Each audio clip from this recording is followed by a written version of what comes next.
Camarades combattants pour la liberté, la souveraineté et l'indépendance réelle, bonsoir. À l'orée de l'an 2026, c'est encore un honneur pour moi de prendre la parole et de vous faire un bilan exhaustif de l'année 2025 et aussi les perspectives pour l'année 2026. Mais avant tout propos, permettez-moi de rendre grâce à Dieu pour tous les bienfaits au cours de l'année 2025 et je continue de prier Dieu que 2026 soit meilleur à 2025. Permettez-moi également de rendre un vibrant hommage à nos vaillantes forces combattantes, forces armées nationales, volontaires pour la défense de la patrie, forces de sécurité intérieure qui veillent jour et nuit pour que notre patrie reste et demeure debout. Je prie pour le repos des âmes de tous ceux qui ont perdu la vie dans ce combat contre cette barbarie. Et également, je souhaite prompt rétablissement à tous ceux qui ont été blessés physiquement, mentalement dans cette guerre. 2025 fut une année où beaucoup de projets ont débuté. Parlant du secteur de la défense et de la sécurité, ce secteur qui nous intéresse tant dans ce combat, beaucoup d'efforts ont été consentis dans le recrutement de personnel au niveau des différentes forces. Également, plusieurs formations ont été entamées au sein de nos propres armées de façon endogène, ce qui a permis de créer beaucoup d'unités spécifiques qui font un travail remarquable sur le champ de bataille. En termes d'équipement, il y a eu l'arrivée au cours de l'année 2025 de beaucoup d'équipements lourds, mais également des équipements stratégiques que nous n'avons pas voulu présenter. Cet équipement va se poursuivre et le renforcement des effectifs va également se poursuivre au cours de l'année 2026 et la guerre va continuer à s'intensifier et notre armée va continuer de monter en puissance. Plusieurs opérations ont eu lieu sur le théâtre des opérations. Nous retenons principalement une opération audacieuse qui a été lancée il y a 2 mois de cela, l'opération qui a été baptisée l'Almazga, en français mur de glace. Cette opération audacieuse a permis à nos forces combattantes de se poser dans les sanctuaires de l'ennemi, là où depuis 5-6 ans, on croyait impossible d'atteindre. Nos unités ont mis pied et ont reconquis ces zones. Ces opérations ont permis donc la reconquête de plusieurs dizaines de villages, en passant par la région donc de Nakambe, Napade notamment aux abords donc du barrage de Kompianga, en remontant par Namungu dans le Goulmou, en passant par Zagadegan dans le Kulse, mais également la zone de Namsigia autour de Djibo et Toulfé entre Djibo et Titaou. Ces opérations ont été menées avec la plus grande audace et l'ennemi a été écrasé sur le passage de nos forces combattantes qui s'y sont installées et continuent leur progression au fur et à mesure. Les opérations vont se poursuivre jusqu'aux limites de nos frontières pour vaincre cette hydre terroriste qui trouble la quiétude de Burkinabé.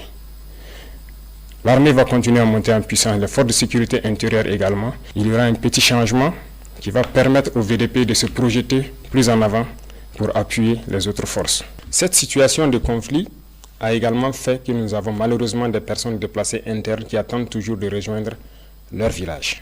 La reconquête se poursuit certes, mais au niveau de l'action humanitaire, nous avons entrepris un certain nombre de démarches au cours de l'année 2025, notamment en construisant des abris initialement pour ceux qui sont accueillis dans certains villages, mais pour ceux qui sont réinstallés, nous avons beaucoup d'efforts que nous avons consentis en reconstruisant des écoles, en faisant des fourrages, en aménageant des terres et pour pouvoir les réinstaller et qu'ils puissent vivre dignement au retour dans leurs villages respectifs.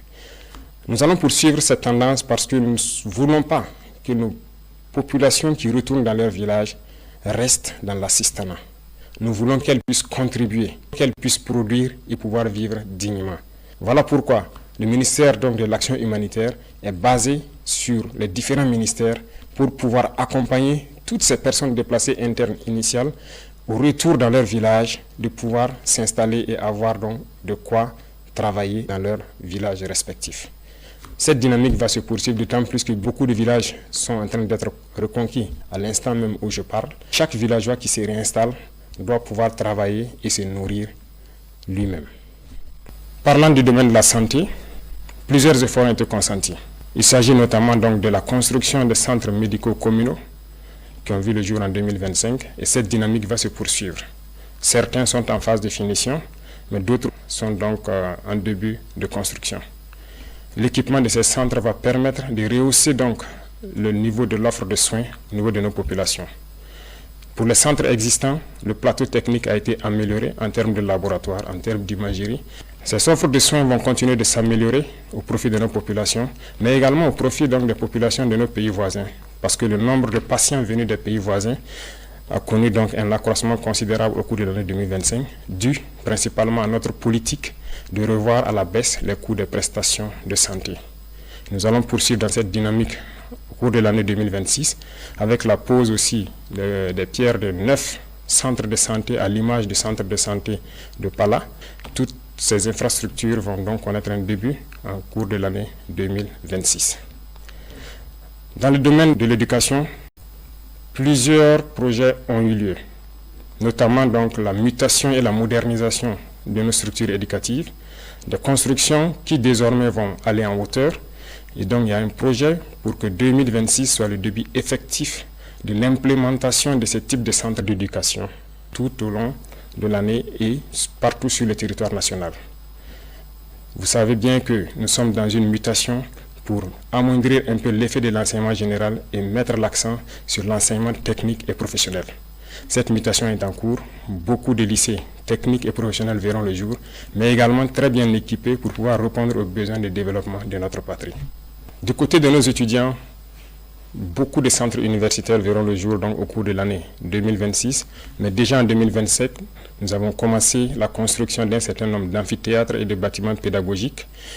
Certains sont en phase de finition et d'autres finiront en 2026.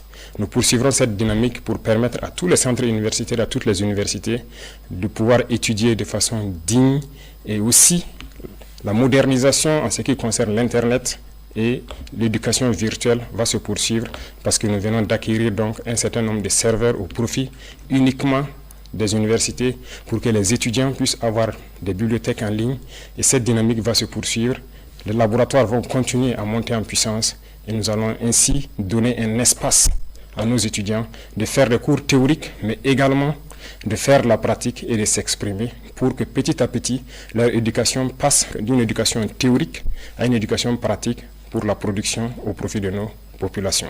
Dans le domaine des infrastructures, beaucoup d'efforts ont été consentis. Au cours de l'année 2025, comme vous le savez, 4 régions ont bénéficié de leur brigade de construction de routes. D'autres équipements spécifiques de terrassement et également de bitumage sont arrivés. Et au cours de l'année 2026, s'il plaît à Dieu, 4 autres régions en début d'année seront dotées de brigades de construction de routes et ça sera le début effectif de construction d'un certain nombre de routes nationales et départementales en plus des autoroutes qui sont programmées. Nous voulons aller à un rythme soutenu, ce qui nécessite que nous équipons toutes les régions avant de pouvoir nous projeter de façon efficace, comme cela a été le cas avec le lancement des travaux de l'autoroute. Nous avons opté de changer le modèle d'urbanisme. L'État va prendre en compte la construction de nos villes. Aujourd'hui, la construction de nos villes est un impératif parce que ce que nous vivons, le problème sanitaire est dû au fait qu'il n'y a pas d'assainissement dans nos villes. Les espaces sont trop grands et nous avons opté de construire en hauteur. 2026 verra le début de grands projets dans ce domaine d'urbanisation et de concentration des populations pour exploiter l'espace et pouvoir assainir pour que nos populations puissent vivre dignement et en très bonne santé dans des centres assez propres, côté environnement et côté sanitaire. Dans le secteur minier, 2025 a connu des innovations majeures. Il s'est agi pour nous de faire en sorte de nous approprier de nos ressources minières, ce qui a conduit l'État à d'abord s'approprier d'un certain nombre de mines en rachetant avec certains partenaires, mais également en se mettant à l'exploitation des mines tant industrielles que semi-mécanisées, à travers la création donc de la SOPAMIB. Également, les sorties d'or incontrôlées ont connu donc une baisse significative à travers la création de la SONASPE qui a permis d'avoir un contrôle tant sur l'orpaillage traditionnel que sur l'exploitation industrielle donc, de nos ressources minières. Le secteur de l'énergie va connaître également une mutation en 2026 à travers la création d'une initiative. Une initiative qui va être axée sur l'eau et l'énergie pour permettre à nos populations de bénéficier d'eau potable partout où elles sont et également de bénéficier de l'électricité pour pouvoir vaquer à leurs occupations. Dans ce sens, nous avons entamé en 2025 un certain nombre de projets pour accroître l'offre d'énergie et aussi être indépendant pour diminuer les importations d'énergie au Burkina Faso. Chers frères et sœurs, chers parents, 2025 a été une année riche en termes d'agriculture et d'élevage. Nous avons assigné donc des objectifs au ministère de l'Agriculture et par la grâce de Dieu, la pluviométrie fut bonne et nous avons dépassé les objectifs pour plusieurs spéculations et d'autres bien atteints. L'autosuffisance alimentaire qui est un combat de tous les jours que nous menons, nous pouvons dire aujourd'hui que nous avons atteint l'autosuffisance alimentaire au cours de l'année 2025. Nous allons poursuivre les efforts dans le secteur de l'agriculture, notamment en rachetant des machines tant pour les labours que pour les récoltes, en faisant des labours gratuits, fortement subventionnés au profit de nos populations, en subventionnant les intrants et également en leur fournissant des semences de qualité produites par nos chercheurs. Beaucoup de terres sont en train d'être récupérées par nos forces combattantes. Nous allons rapidement nous mettre à la tâche dès le début d'année dans l'aménagement de ces terres pour permettre à ces populations qui se réinstallent de pouvoir exploiter de façon sereine leurs terres et accroître nos productions. Dans le même sens, nous encourageons tous ceux qui sont dans la transformation, à petite échelle comme à grande échelle, de poursuivre les efforts et tous ceux qui comptent venir dans ce secteur de rapidement s'y ruer parce que la production va continuer à s'accroître. Nous avons aussi créé l'ONBA pour que les retenues d'eau puissent être réalisées dans chaque village. Ainsi, il ne sera plus question de cultiver au bout d'une seule saison, mais nous espérons pouvoir cultiver 2 ou 3 fois au cours de l'année. L'ONBA est en train de monter en puissance et d'ici là, dans chaque village, nous espérons avoir une retenue d'eau pour permettre aux jeunes de vivre leur métier d'agriculteur, leur métier d'élevage. Beaucoup de vaccinations ont eu lieu au cours de l'année 2025, pour la plupart gratuites, pour d'autres fortement subventionnées, ce qui a permis donc de préserver des millions de têtes de volailles, de bovins, de caprins. La pisciculture est en train de monter en puissance avec les cages flottantes qui sont installées un peu partout sur nos barrages, ce qui est une très bonne expérimentation qui a fait accroître la production piscicole du Burkina Faso et nous espérons que 2026 puisse être une année au cours de laquelle nous allons être suffisamment outillés pour atteindre l'autosuffisance et arrêter un tant soit peu l'importation de poissons d'eau douce au Burkina Faso. Les efforts vont se poursuivre également dans le secteur de l'élevage en faisant en sorte qu'en stabulation pure, les éleveurs puissent bénéficier donc de cultures fourragères et également à travers Faso Goulougo de bénéficier d'aliments de qualité qui seront produits et contrôlés par nos chercheurs. Tout cela contribue donc à atteindre l'autosuffisance alimentaire, mais également à participer à la transformation de nos matières premières et en vue d'une exportation vers certains pays amis qui voudront bien s'approvisionner au Burkina Faso. Camarades, dans le domaine de l'économie, 2025 a été une année prolifique pour le Burkina Faso. Je peux dire, en macroéconomie, sans me tromper, que notre économie se porte très bien. En témoigne, lorsque nous faisons le test d'aller sur le marché régional de lever des fonds, nous sommes toujours au-delà de ce que nous espérons. Ce qui prouve la confiance des opérateurs économiques et de certains bailleurs africains au Burkina Faso. Nous allons poursuivre les efforts, tant dans le domaine des impôts, de la douane, mais également de la digitalisation des opérations pour diminuer le risque de fraude au niveau donc de notre économie. C'est dans ce sens qu'à partir de janvier, il sera lancé normalement la facture électronique certifiée qui doit permettre au commerce de pouvoir se faire sans corruption. Et cela permettra donc encore d'accroître les recettes de l'État et de pouvoir mener un commerce sain au profit donc de nos populations. Nous allons poursuivre les efforts dans le domaine de l'économie à travers une économie saine qui doit permettre à ce que les investissements soient structurants et continuent à diminuer les dépenses de fonctionnement au niveau de l'administration. Les efforts consentis au niveau de l'agriculture, au niveau de la défense et dans tous les secteurs des infrastructures, notamment en prenant en compte la construction de nos infrastructures nous-mêmes, permettent de faire beaucoup d'économies d'échelle. Dans le domaine de l'énergie et de l'eau, les initiatives qui vont venir doivent permettre également de faire des économies d'échelle et de pouvoir investir dans des secteurs structurants. Tout cela doit permettre à l'économie burkinabé de faire une avancée significative. En plus de cela, les ressources minières que nous allons exploiter par nous-mêmes maintenant doivent permettre en 2026 de faire un bond considérable en matière de PIB pour que le Burkina Faso puisse, dans un laps de temps, devenir une économie émergente à travers le monde. Dans le domaine donc de la culture, nous poursuivons les efforts, de sorte que nous revenons petit à petit à nos valeurs, à nos racines. Il n'y a que par cette manière que nous pourrons nous affirmer et développer notre nation. Je le dis parce que revenir à l'éducation technique et professionnelle et en combinant cela avec nos valeurs, nos connaissances endogènes, nous pouvons créer et innover à partir de ce qui existe et pouvoir arrêter un tant soit peu les importations d'un certain nombre de produits au Burkina Faso. Il y a beaucoup de savoirs endogènes qui permettent de transformer déjà nos matières premières. Il suffit d'ajouter de la science pour que cela puisse nous aider. Et la culture fait partie de tout cela et participe activement au développement de notre nation. Sur nos valeurs endogènes, nous allons mettre l'accent au niveau de nos écoles et des tout-petits. Parce que le Burkinabé, l'homme intègre, a des valeurs qui nous ont été léguées par nos ancêtres. Des valeurs d'honnêteté, des valeurs d'intégrité, des valeurs de dignité et des valeurs de patriotisme. Et tout cela pourra s'enseigner à travers la culture, aussi au niveau des tout-petits, pour que nous construisions des Burkinabés de demain. Beaucoup d'événements culturels ont eu lieu en 2025, mais en 2026 également, beaucoup d'événements culturels auront lieu et il y a des grands projets dans le domaine de la culture.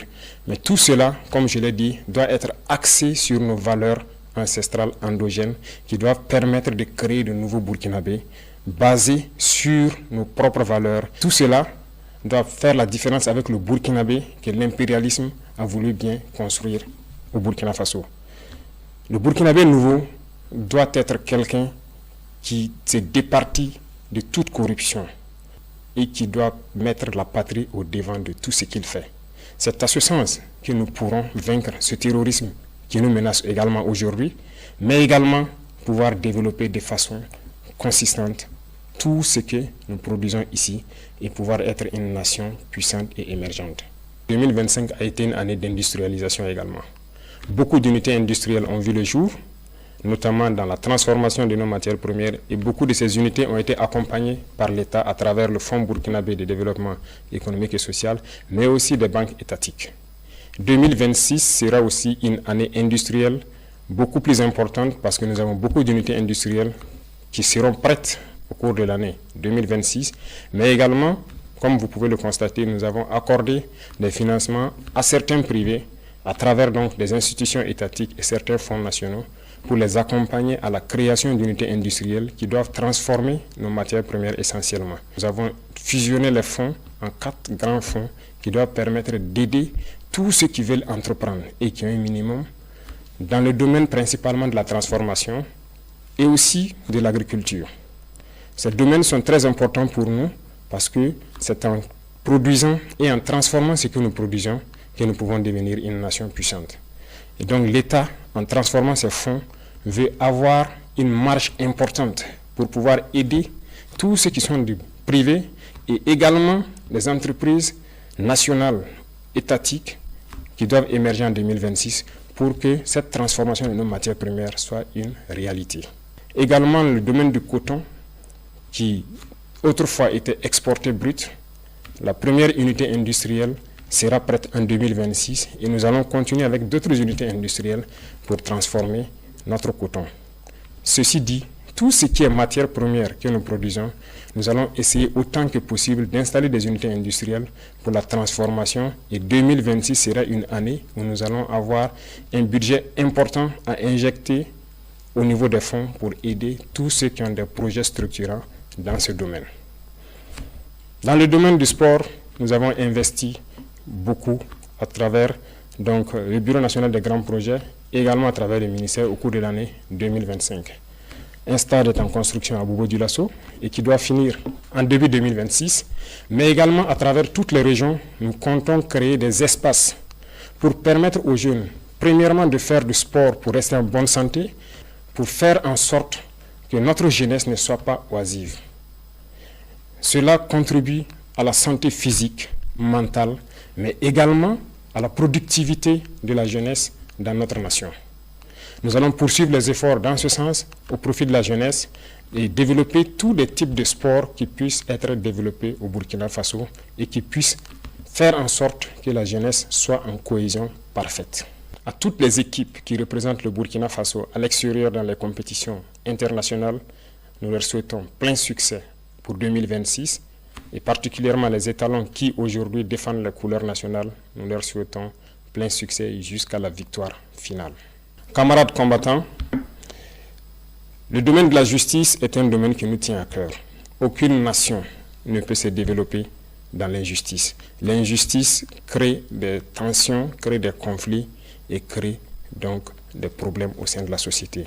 Voilà pourquoi nous nous sommes attaqués à ces phénomènes et nous avons restructuré totalement la justice au cours de l'année 2025. Cette restructuration va se poursuivre à travers donc le nouveau format du CSM qui intègre des personnels non magistrats, mais également nous voulons transformer totalement la manière de faire la justice. Et tout cela, je parlais de culture tantôt, nous avons décidé d'incorporer nos valeurs endogènes de gestion des conflits au sein de la justice. C'est ce qui donc a permis de prendre des textes pour intégrer donc la justice traditionnelle, c'est-à-dire le mode traditionnel de règlement de nos conflits. Il faut que nous revenions aux sources également dans ce domaine de la justice. Nous ne pouvons pas importer une justice et l'appliquer et espérer avoir la cohésion sociale. En intégrant donc nos valeurs ancestrales et en intégrant les personnes ressources pour le règlement de certains conflits, nous pensons que nous pouvons créer un espace de cohésion sociale fiable. En 2026, nous allons implémenter de façon physique sur le terrain ces différents tribunaux pour pouvoir régler la plupart des questions à l'amiable. Également, nous avons initié en 2025 le fait que les prisonniers puissent sortir, participer à la construction du pays. Ce n'était qu'une initiation. En 2026, nous allons faire en sorte que tous les prisonniers puissent connaître une reconversion.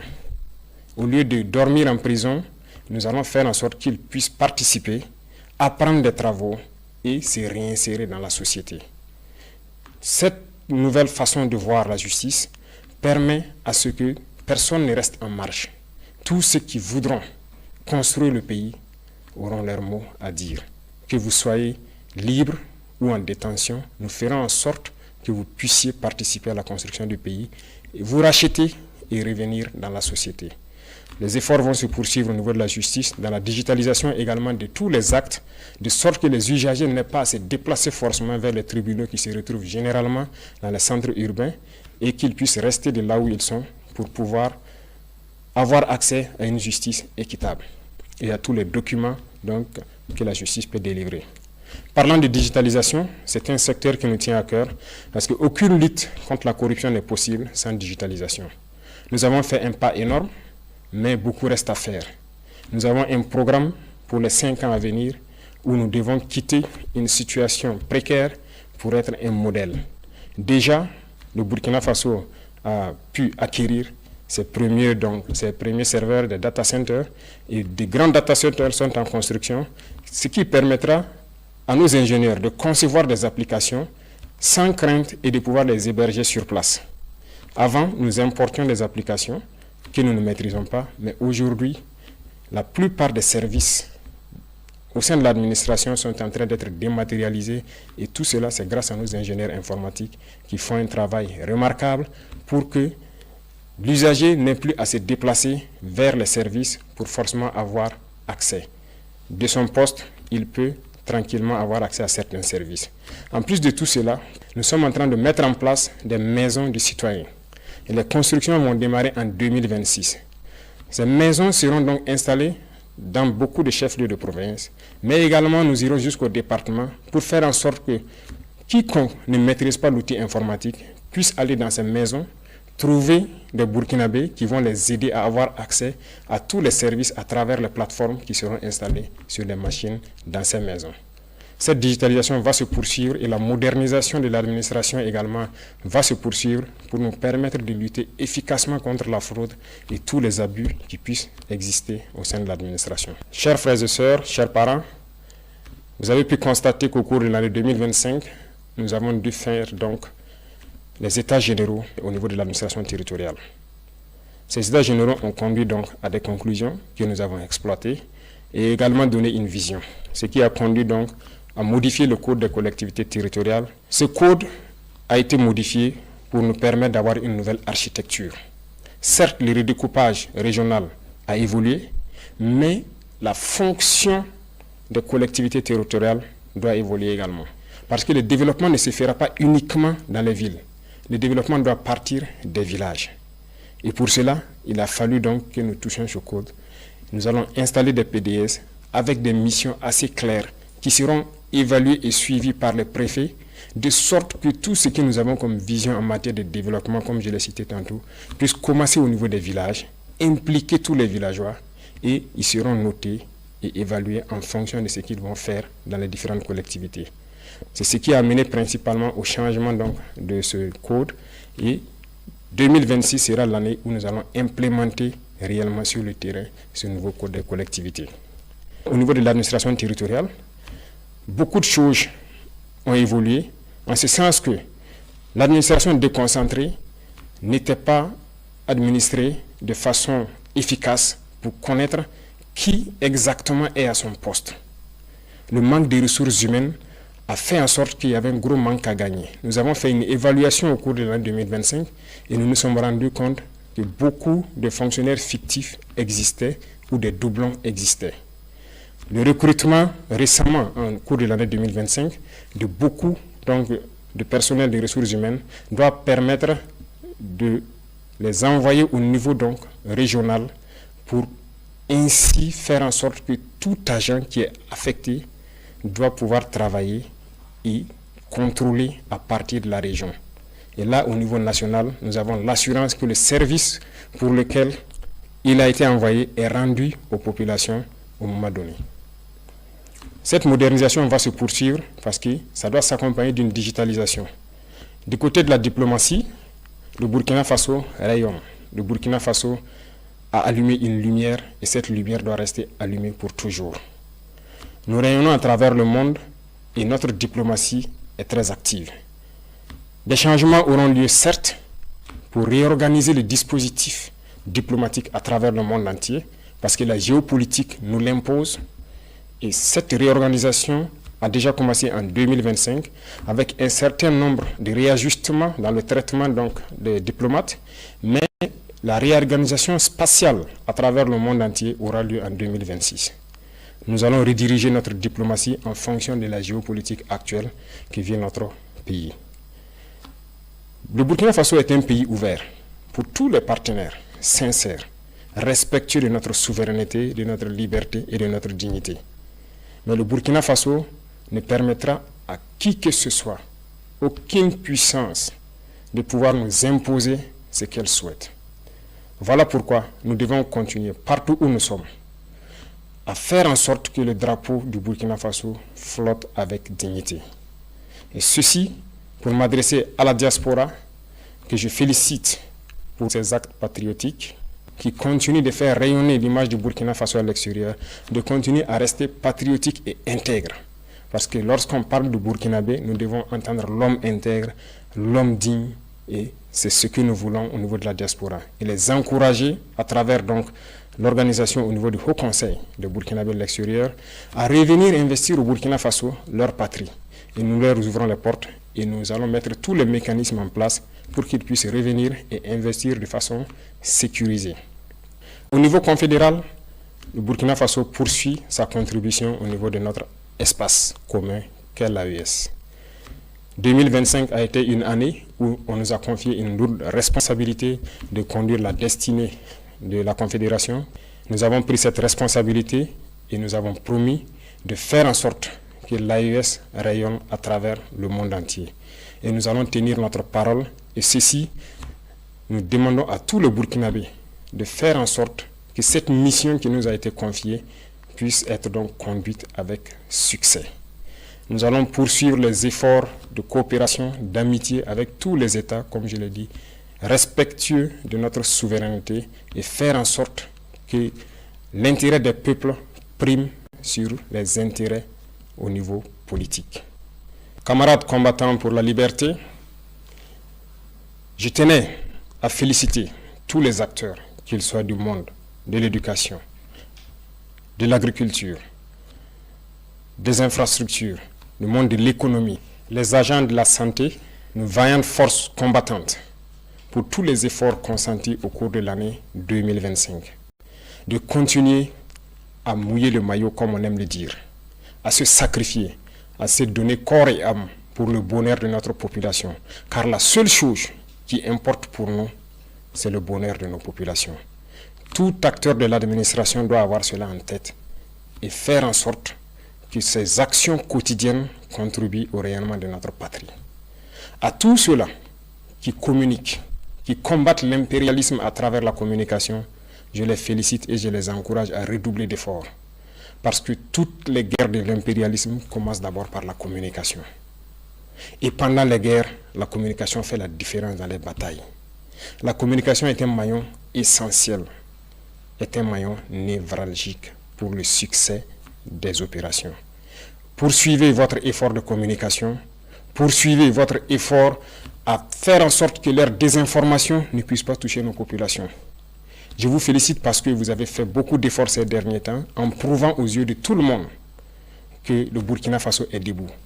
Et quand je parle d'acteurs de la communication, je parle du monde de la presse, qu'elle soit privée ou publique, et de tous ceux qui œuvrent à travers donc les médias sociaux à montrer une image saine du Burkina Faso. Et je remercie également tous ceux qui ont pris de leur temps, qui ont quitté l'extérieur, venir au Burkina Faso pour constater les réalités du Burkina Faso et qui ont pu le diffuser à travers leurs canaux pour faire comprendre à ces médias mensongers que ce qu'ils disent de notre patrie est totalement faux. Continuez dans ce sens parce que je le dis et j'insiste, la communication est un maillon névralgique dans le succès de notre lutte. Les révolutions passées n'ont pas abouti, nous connaissons les causes, mais nous ferons en sorte que cette révolution aboutisse pour le bonheur de nos populations. Le Burkinabé est intrinsèquement révolutionnaire. Voilà pourquoi toute la population doit mettre la main à la pâte, faire en sorte que la communication, l'intoxication et la désinformation de l'impérialisme ne passent pas. Pour tous ceux qui sont encore sceptiques, qui ne croient pas à la dynamique, je les invite à regarder un peu dans le rétroviseur. Dans le passé, il y a quelques années, comment était le Burkina Faso, à faire un mea culpa et voir exactement ce qui a été fait au bout de ces 3 années et rejoindre le bateau. Nous ne voulons pas exclure quelqu'un, mais comme nous l'avons dit, si quelqu'un ferme les yeux et refuse de voir le soleil, nous ne pouvons pas faire autrement que de le laisser en marche. Nous allons évoluer, nous allons continuer, nous allons poursuivre notre lutte. Le Burkina Faso vaincra, le terrorisme sera un passé et nous ferons en sorte que le visage du Burkina Faso qui est connu aujourd'hui, dans 5 ans, nous ne puissions pas le reconnaître.